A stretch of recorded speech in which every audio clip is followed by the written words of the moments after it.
മാതാപിതാക്കള് മക്കൾക്ക് കൊടുക്കേണ്ടത് കൊടുക്കാത്തതിന്റെ പേരിൽ ജീവിതത്തിൽ ഇപ്പോഴും രക്ഷപ്പെടാൻ പറ്റാതെ ജീവിതത്തിന്റെ നല്ല നാളുകൾ നശിപ്പിച്ചുകൊണ്ടിരിക്കുന്ന മക്കളും ഉണ്ട്.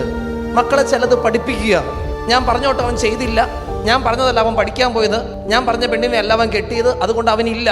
അവനൊരു ബിസിനസ് തുടങ്ങേണ്ട സമയത്ത്, അല്ലെ അവനൊരു ജോലി ചെയ്യേണ്ട സമയത്ത്, അവനൊരു വീട് വെക്കേണ്ട സമയത്ത് കൊടുക്കേണ്ടത് കൊടുക്കാണ്ട് ഞങ്ങളുടെ കാലശേഷത്തിന് ശേഷം എന്നും പറഞ്ഞ് വെച്ചോണ്ട് ഒരായുസ് മുഴുവൻ മക്കൾ നീറി നൊന്ത് നടക്കുക. ഈ ആയുസ് മുഴുവൻ ഈ അപ്പനെ അമ്മേനെ ഈ മക്കൾ പ്രാഗിക്കൊണ്ടിരിക്കുക. ആര് കാരണക്കാരായി മാറി? ചെയ്യേണ്ട സമയത്ത് ചെയ്യേണ്ടതുപോലെ ചെയ്യണം, ഇല്ലെങ്കിൽ അതൊരു തിന്മയായിട്ട് മാറും. നേരെ തിരിച്ചുകൊണ്ട് എല്ലാം മക്കൾക്ക് വേണ്ടിയിട്ട് വീതിച്ചു കൊടുത്തിട്ട് ഇപ്പോൾ അവസാനം അവരുടെ ദാക്ഷിണ്യത്തിന് വേണ്ടിയിട്ട് കൈ നീട്ടുന്ന അപ്പനമ്മമാര് കേരളത്തിൽ ഇഷ്ടം പോലെ ഉണ്ട്.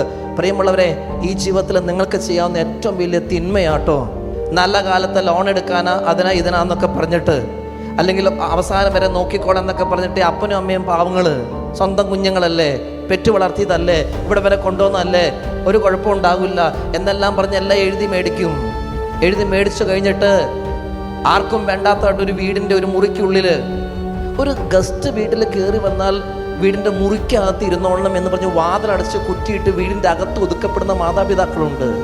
സങ്കടകരമായ കാര്യമാണ് പ്രിയമുള്ളവരെ.